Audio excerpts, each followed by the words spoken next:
The coffee cup was still warm when I found it sitting on the front porch. That's what got me, not a lipstick stain, not a mysterious message, not even some dramatic confrontation. Just a ceramic mug with steam still swirling up into the gray morning air. It was my mug, the one I keep in the cupboard behind the blender because nobody but me ever uses it. A gift from my late uncle, hand-painted, ugly as sin. So, tell me how it got out there, still warm, on a Thursday morning when I hadn't even made coffee yet. She said she left early for work. That was her exact text. Left early, meeting at 8. Didn't want to wake you. No heart emoji. Not even a period. Just those dead little words blinking on my lock screen while I stared at the cup. I hadn't seen her leave. I didn't hear the car. And Maribel always slams the front door. Always. We used to joke that she didn't know how to close it like a normal person. But that morning, silence. Just the warm cup. So I walked back inside and sat down on the edge of the couch, holding it in my hands like some sacred relic. The couch creaked under my weight. The heating hadn't kicked in yet. And that mug, it smelled like vanilla cinnamon, the kind of syrup she hated. I didn't drink it. I just sat there, staring. I opened the front door and looked around. Nothing. No footprints on the damp concrete, no tire marks, no neighbors out. Just the faint hum of a trash truck in the distance and a weird feeling in my chest like something was off by 2%. Not broken, just bent. Here's the part where you think I'm overreacting. I thought so too. I told myself, Ellery, you idiot, she probably just used your mug because hers was dirty. Chill. But then I checked the dishwasher. All the mugs were clean. I'm not a detective. I don't have some secret camera setup or bugging system. I work in a corporate mailroom. I stamp boxes. I eat lunch at 11:45 because that's when the cafeteria has fresh potato wedges. I'm not built for drama, but that mug, it messed with my head. So I did what any overthinking husband would do. I opened the location sharing app we both have on our phones. She was offline. Offline. We don't turn off location. Not because we're obsessive, we just never needed to. I never looked before. Didn't need to, but now, I couldn't not look. My hands were already shaking. So I opened her Instagram, a story posted 12 minutes ago. Just a boomerang, a hand-stirring coffee in a cafe I didn't recognize. Ambient indie music, no tags, no caption, no face. But the hand wasn't hers. It was a man's, you can tell. Something about the knuckles, the way it gripped the spoon. And I know that sounds crazy, but I swear, I knew it wasn't her hand. And she doesn't drink that brand of coffee. She hates it, says it tastes like burnt office politics. So, who was she with? Why lie about work? Why use my mug? I started sweating, my head was pounding, and I swear to you, I felt something in my body that I've never felt before. Like grief and nausea and déjà vu rolled into one. Because that wasn't the first lie this week. It was just the quietest. I stared at that Instagram story for nearly 3 full minutes. Not because I was in denial. Not because I wasn't sure what I was seeing, but because I wanted the pixels to rearrange themselves and make me the fool. I kept tapping back to it, like it would suddenly show me something different if I stared hard enough. Like one of those optical illusions where the old lady turns into a young woman. Except, this never changed, just that hand, stirring coffee, slowly, casually, almost mockingly. It wasn't hers. Maribel has this way of holding things delicately, like even mugs might bruise if she isn't careful. That hand in the video, it moved with certainty, authority. The way my hand used to move before it all turned into tiptoeing and second-guessing. I shut my phone off and threw it face down on the couch. I didn't want to see anything else. I didn't want more clues. I wanted her to come home, say something ordinary, make this all go away. Say she borrowed my mug and left it outside while grabbing the mail. Say she was just with a coworker. Say anything that would return me to the version of reality I understood. But that didn't happen. Instead, I sat in silence for hours, watching the light in the living room shift from pale gray to something closer to gold. Every creak in the house felt louder. Every car driving by made my stomach tighten. At some point, I opened the fridge just to feel like I was doing something normal. There was a half-used carton of almond milk, expired by 3 days. I threw it out and stared at the empty trash bin like it might tell me something. It was only around 11 that I noticed her charger wasn't on the nightstand. She always leaves it there, always. But today, it was gone. Just a thin layer of dust where the base had sat for months. Like something had been lifted too quickly. I stood there a long time, staring at the mark in the dust, like it was some sort of clue in a crime scene. My heart was pounding again, and in my head, I kept hearing one question over and over. Did she move out without telling me?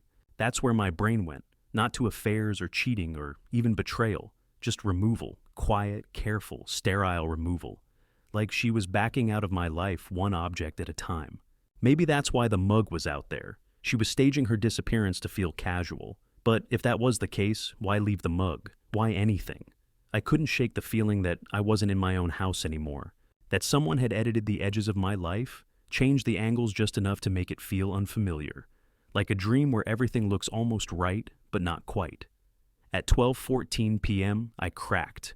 I called her, straight to voicemail. I waited an hour and called again. Still nothing. I texted her. Are you okay? Then, 3 minutes later, can you just tell me where you are? Then, after another 10, are you with someone else? That one made my chest cave in as I typed it. I deleted it, rewrote it, deleted again, sent it anyway. The moment it was gone, I regretted it. She didn't reply. Instead, she updated her story. Another post. This time, a plate of avocado toast with eggs done exactly the way she hates. Runny yolks. She can't even look at runny yolks without gagging. I remember once at a brunch with my sister, she made me switch plates because the sight of hers was making her lose her appetite. So why post that? Why act like it was hers? It wasn't. It was someone else's plate, someone she was sitting across from, someone who liked runny yolks, someone who stirred coffee with confident hands, someone who wasn't me. My legs started to go numb, and I realized I'd been standing in the exact same spot for almost 20 minutes, just staring at the screen like it would suddenly open up and explain everything. But it didn't. It just sat there, offering no answers. Just perfect angles, muted colors, and casual betrayal. By 2 p.m., I'd convinced myself she was having an affair. By 3 p.m., I started to wonder if she ever really loved me at all. By 4 o'clock, I opened her laptop. That's when everything really began to unravel. Maribel never left her laptop unlocked. Never. She was obsessive about privacy, even before things got weird. She didn't even like me seeing her open tabs. I once leaned over to show her a funny typo in a news article, and she closed her whole browser like I'd just walked in on her dissecting a corpse. So, when I flipped open her MacBook and the desktop popped up without asking for a password, I knew something was wrong. Not just wrong, intentional. It was like she wanted me to see something, or she was confident I wouldn't dare look. I hesitated for a long moment. My reflection stared back at me in the black gloss of the screen, and I looked awful, pale, sweaty. The kind of face you see in the news right before a story that begins with, "He seemed like a normal guy until..." I told myself not to snoop. Told myself that nothing good ever comes from crossing that line. But then I remembered the Instagram post. The hand, the coffee, the runny yolks. I remembered the voicemail that didn't even ring, and I clicked. Her browser was empty, completely. No tabs, no history. I opened notes, empty. I checked her email. She'd logged out. At first I thought she'd wiped it, maybe cleared everything before leaving, like she was covering tracks. But then I saw the one thing she didn't scrub.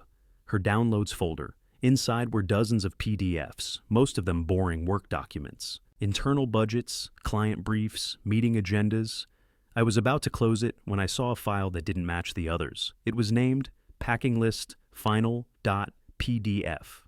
I opened it. It was a checklist, but not just clothes and toiletries. It had sections like transfer savings, switch pharmacy address, and remove car GPS history. It read more like an extraction protocol than a vacation list. Some items were checked off, others weren't. One near the bottom read, "Tell Ellery." That box was still unchecked. I stared at that little square for a long time, as if maybe it would tick itself while I watched. My mouth went dry. I leaned back, heart pounding. So, it wasn't just my imagination. She was planning to disappear. But why? And why so calculated? There was nothing emotional in the list. No second thoughts, no poetry. Just cold logistics. Transfer, delete, move. It felt like something a spy would write before burning a passport. And then I noticed the timestamps. The file had been created 11 weeks ago. 11 weeks, nearly 3 months. That meant she'd been planning this before I even realized things were getting weird. While I was making us brunch and overcooking the toast, she was drafting an exit strategy. While I was buying her favorite candle on a whim, she was updating a checklist titled Final. I slammed the lid shut. The room felt too small, the air too sharp. I didn't know what to do with my hands, so I shoved them in my pockets and just stood there, trying not to scream. Or cry. Or both. I went outside. The mug was still there on the porch, now cold. I picked it up and hurled it into the trash bin across the driveway like I was exorcising a ghost. It shattered loud enough to scare the neighbor's cat into running across their lawn. For a second, I felt better. Then my phone buzzed. It was her. Finally. Just one message. Please don't go through my stuff. No hi, no sorry. Just that. She knew. Either from a tracker, a camera, or maybe just intuition. But she knew. And for the first time, I realized something bone deep and sickening. She wasn't afraid of me finding out. She'd wanted me to. Not all at once, but in pieces, like a story unfolding slowly. A controlled leak, like she was writing the narrative of her exit in real time, and I was just catching up to the plot. That night, I didn't sleep. I didn't eat. I didn't turn on the TV or brush my teeth or even take off my shoes. I sat in the kitchen, staring at the spot where she usually placed her keys, and wondered how long she'd been gone without actually leaving. I wasn't living with my wife anymore. I was living with her shadow. The next morning, I didn't even pretend to have slept. I just sat upright on the couch with the same blanket from the night before, half wrapped around me like a bad costume. My phone had 3% battery, and I didn't bother plugging it in. There was nothing I wanted to see, and no one I wanted to talk to, except her. But I wasn't going to reach out again. She had all the power. She'd made that clear. Every move she made, every message she didn't send, every second of silence, it all screamed the same thing. You don't get to know anymore. I kept replaying her text in my head. Please don't go through my stuff. That wasn't anger. It wasn't even panic. It was instruction. Like I'd wandered off script, and she was reminding me of the rules. And for some reason, that made everything worse. I would have preferred a full-blown meltdown, a scream, a threat. Anything real. But instead, I got a sentence written like an email subject line. Around 9 a.m., I made coffee I didn't want and sat at the kitchen table staring at the chair across from me. I imagined her sitting in it, legs crossed, scrolling through her phone, humming off key like she used to do when she was relaxed. But the chair stayed empty, just like the rest of the house. I don't know what made me check the mail. Maybe I needed to feel like something normal still existed. Bills, coupons, junk. A flyer for a local car wash. Then one envelope caught my eye, not because of how it looked, but because of what was written on it. It was addressed to Ms. Maribel Greaves. Greaves, that's not her name. Her real last name is Aldrin, just like mine. I turned the envelope over slowly. No return address, but it had been opened, sloppily. The flap was torn, almost like it had been resealed. Inside was a short note, typed on thick cream paper. The kind that feels expensive when you touch it. Confirming the details as discussed. See you soon. No signature, no logo. Just that one sentence, centered on the page like it was meant to be cryptic. I read it 3 times before sitting down again. The edges of the paper were slightly frayed. It had clearly been handled more than once. And then I noticed something else. The corner had a faint smudge of lipstick. The same shade Maribel started wearing recently. Darker than usual, more dramatic, almost theatrical. I laid the letter on the table and stared at it for what felt like an hour. Greaves. Why use a different name? Who sent this? And what the hell were they confirming? I tried to tell myself there were harmless explanations. Maybe it was a mistake. Maybe a package or a misrouted letter. Maybe she was using a maiden name I'd never heard about. Though after 7 years together, I doubted there were any left. Or maybe this wasn't even new. Maybe this version of her, this stranger I'd been waking up next to, had existed longer than I'd known. At noon, I broke again. I searched the name. Maribel Greaves. Nothing came up at first. No LinkedIn, no social media. But then I narrowed the search and found a single obscure mention, an online RSVP list for a private networking event in Seattle, dated 3 weeks ago. One of the names listed, Maribel G Affiliation, Indigo Strategies. I stared at it, mouth slightly open. I'd never heard of that company, never seen the name on her emails. She never mentioned any trip to Seattle, and 3 weeks ago, that was the same weekend she told me she was visiting her sister in Baltimore. I clicked the event link again. It was behind a members-only login, exclusive access, corporate speak for, you don't belong here. That was when the idea hit me. Check her car. I hadn't gone near it in weeks. I always parked behind her in the driveway, and we'd gotten into a rhythm of not switching spots. But now, I walked outside like I was approaching a crime scene, careful not to touch anything too fast. The air felt heavy, like it was warning me. The back seat had a duffel bag shoved halfway under the passenger seat. I pulled it out slowly, hard in my throat. Inside, a change of clothes, a second phone charger, deodorant, toothpaste, a sleek black notebook with no label, and a burner phone, cheap, plastic, powered off. I stood there with the bag in my hands, the wind brushing at my jacket, and all I could think was, she's living a second life, and I'm not part of it. I didn't even know how to process that. I wasn't angry, not yet. I wasn't sad. I wasn't jealous. I was dismantled, like someone had opened up my life with a wrench and pulled out key screws when I wasn't looking. The structure was still there, technically, but it wouldn't hold much longer. That night, I put everything back exactly how I found it. I didn't confront her. I didn't even send a message, because I wasn't ready for her answers yet. I wasn't sure I'd survive them, but I made a decision.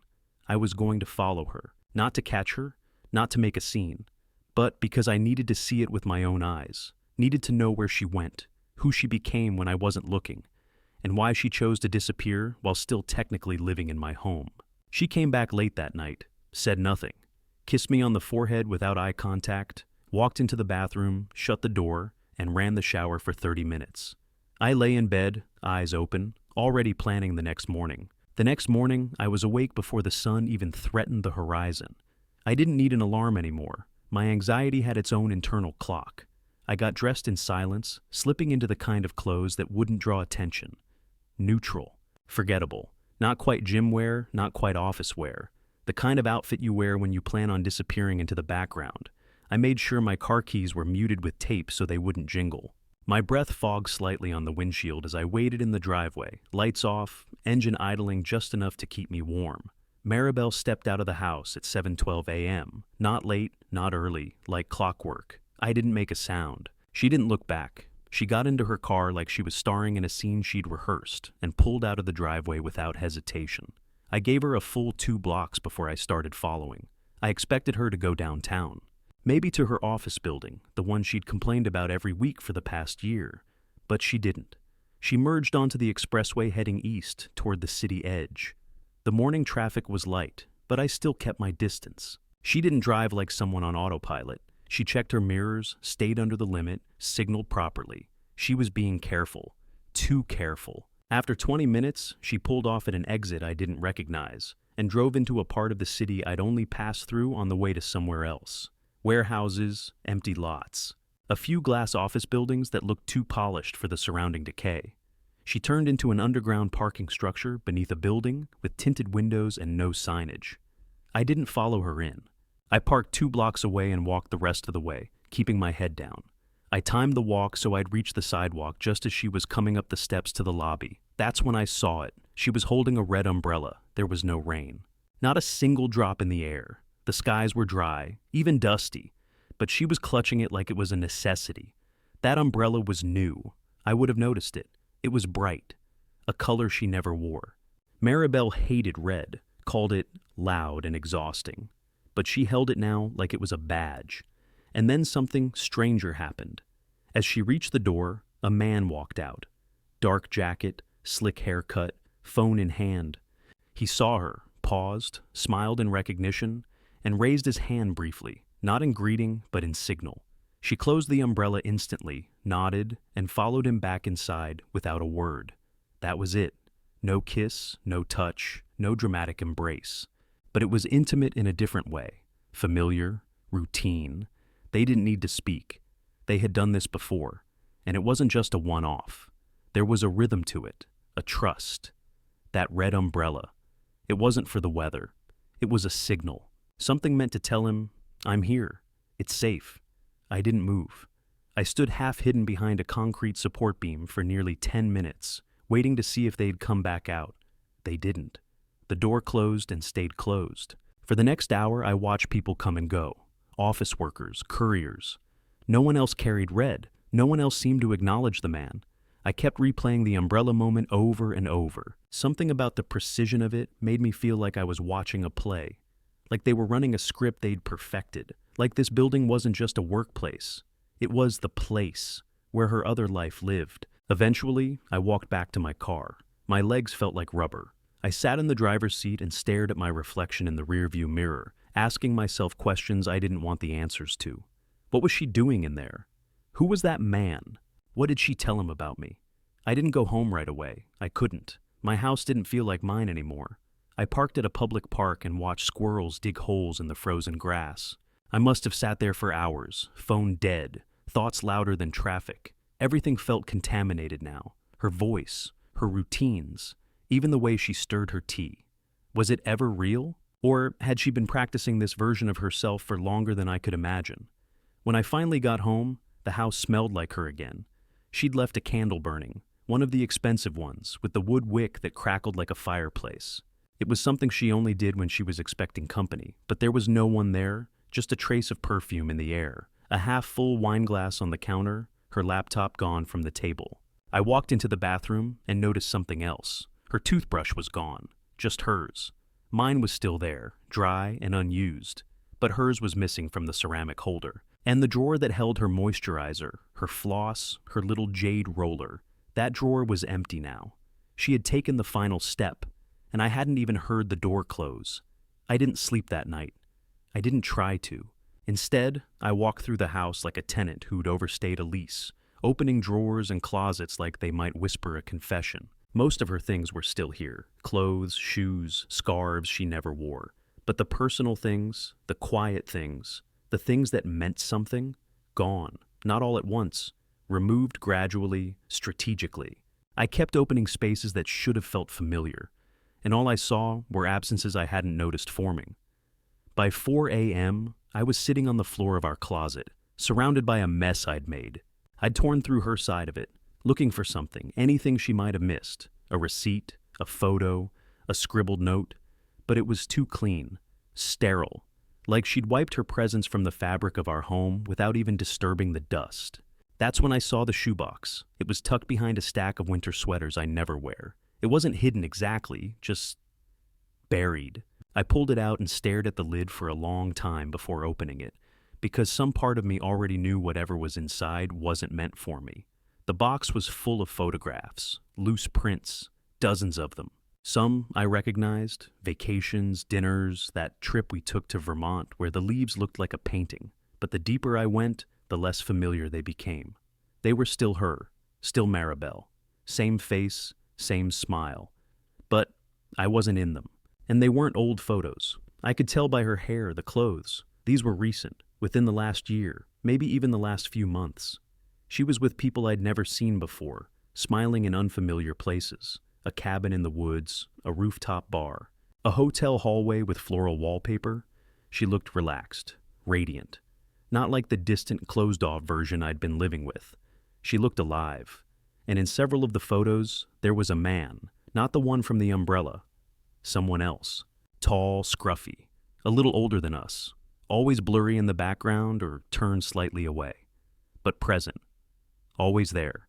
His hand would be on her shoulder in one frame, then gone in the next. Sometimes they weren't even close, but there was a comfort in the spacing, like they were used to each other's orbit. I kept digging, my breath tightening. Then I found it, a picture of the two of them seated at a table, intimate lighting, a candle in the middle. They were leaning in. He was laughing, her eyes were soft. She looked at him like she used to look at me, and then I saw it. He was wearing my watch. At first I thought I was hallucinating, but no. I recognized the cracked leather strap, the faded stitching near the clasp. I'd lost that watch months ago. Thought I'd left it at the gym or dropped it behind the dresser. I'd torn the house apart looking for it and finally gave up. But here it was, on his wrist, clear as day. My stomach dropped. This wasn't just betrayal. It wasn't even just a second life. It was theft of me, of my time, my objects, my reality. I dropped the photo and stood up too fast, nearly knocking over the box. I backed out of the closet like it was a crime scene and sat on the edge of the bed, dizzy. My mind was racing in spirals now, each thought darker than the last. How had he gotten my watch? Had he been here? Had he stood in my kitchen, eaten off our plates, touched her on the couch where we used to sit? I went through every photo again, this time looking for background clues, a painting, a chair, anything I could connect to our house. But the settings were always just out of context. Hotel rooms, Airbnbs, anonymous rooftops. They were careful, but not careful enough. At the bottom of the box was a postcard. No message. Just a photograph of a lake at dusk. The stamp was foreign, European, but partially torn. The postmark was blurry, but the address, it wasn't ours. It was a P.O. box rented under the name M. Greaves, the same alias as the envelope from earlier. I couldn't breathe. Everything I thought I knew about my life had been chipped away piece by piece, until all that remained was a question. How long had she been preparing for this? This wasn't an affair. This wasn't a fling. This was a transition. And I was the collateral. At 5:12 a.m., just as the first dull light broke through the kitchen window, I turned the burner phone on, the one I'd found in her car. It was fully charged, and the moment it lit up, a new message appeared on the screen.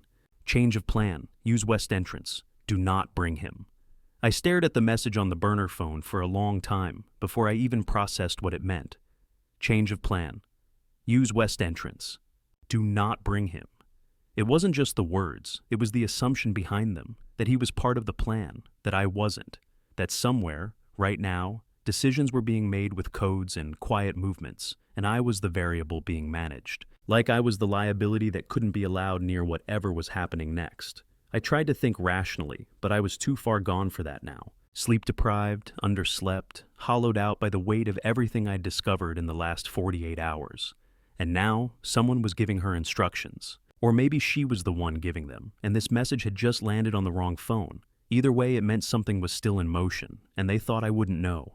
They were wrong. I didn't reply. I didn't touch anything. I took a photo of the screen, turned off the burner, and slid it into my coat pocket like it might explode if I held it too long. My hands were trembling again. I made coffee just to hold something warm, not because I wanted to drink it. I kept hearing those words echo in my head, "Do not bring him." Who was the message meant for? Who was the one they were warning? And what would happen if I did show up? I knew where she was going. I had the building address from the day before, the one with the underground parking and the red umbrella signal. I pulled the photo out again, the one with the man wearing my watch. I stared at his blurry face, trying to memorize what little I could. His posture, his build, the way he tilted slightly toward her like he owned her attention. I was done watching from a distance. At 9:46 a.m., I drove back to the building, this time with gloves in my coat and no intention of sitting in the car. I parked farther away and walked a different route, looping around from the rear. I passed delivery trucks, a broken vending machine outside a tired-looking convenience store, and finally came to the west entrance, a service door next to a loading dock.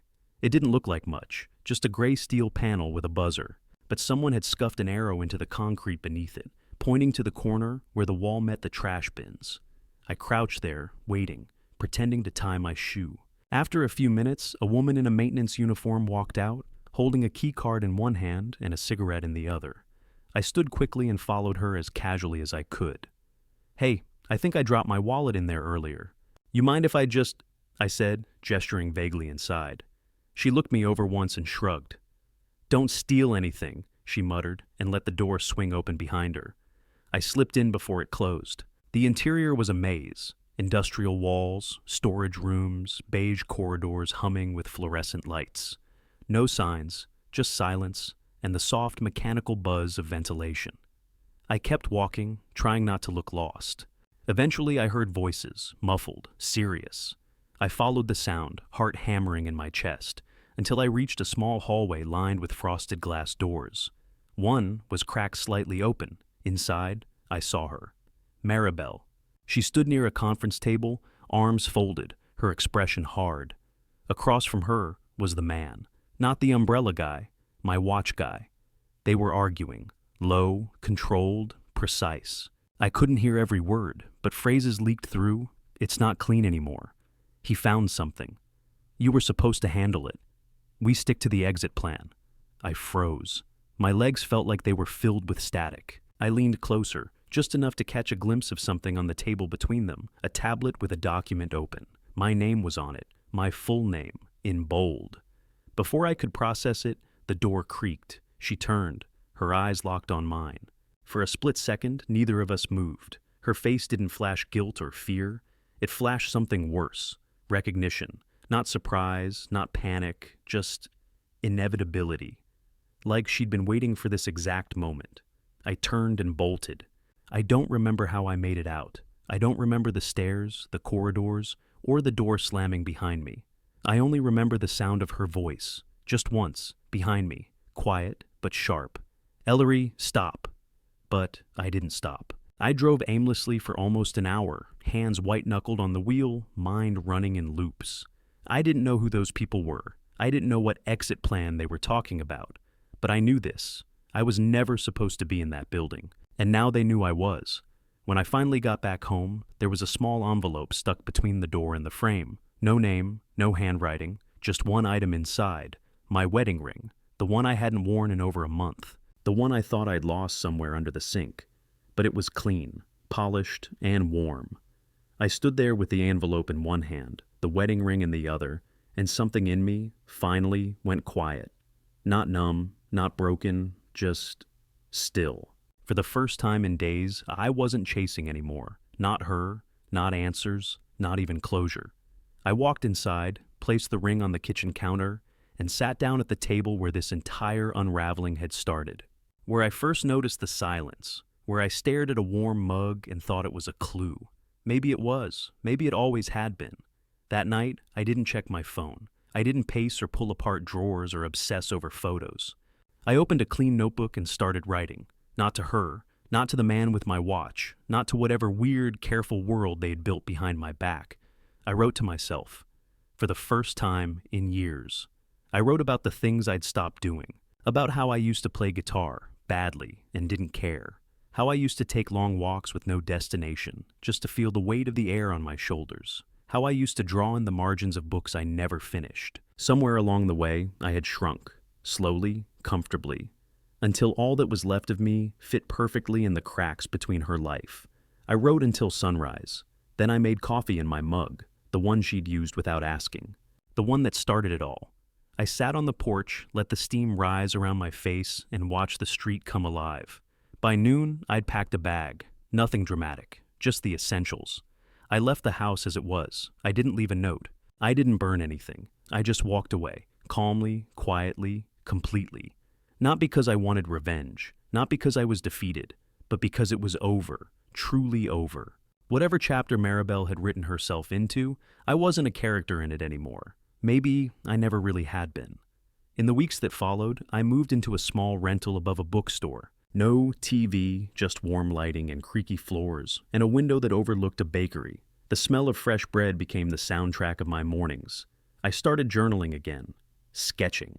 I even found my old guitar in the back of my parents' garage and started playing again, fingers clumsy but honest.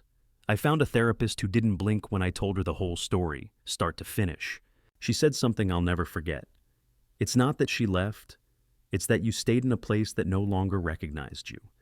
That hit me, because she was right. About 2 months after I left, I got a letter. No return address. Just a short note inside. "I'm sorry. I thought I could protect you by keeping you out of it, but you deserve more. Be well." There was no signature. Just a pressed violet inside. Maribel always loved wildflowers. Even that, I realized, she'd kept separate from me. I didn't reply. I didn't need to. Because the version of me who needed her answers didn't exist anymore. I don't know what happened to the man with my watch, or the burner phone network, or the documents with my name on them. Maybe it was espionage. Maybe it was some private intelligence thing. Maybe she was running from something worse than I'll ever know. But none of it matters now. That wasn't my story. This is, and in this story, I got to start over. Not as the man she left behind, but as the one who finally walked out on the silence and found his voice on the other side.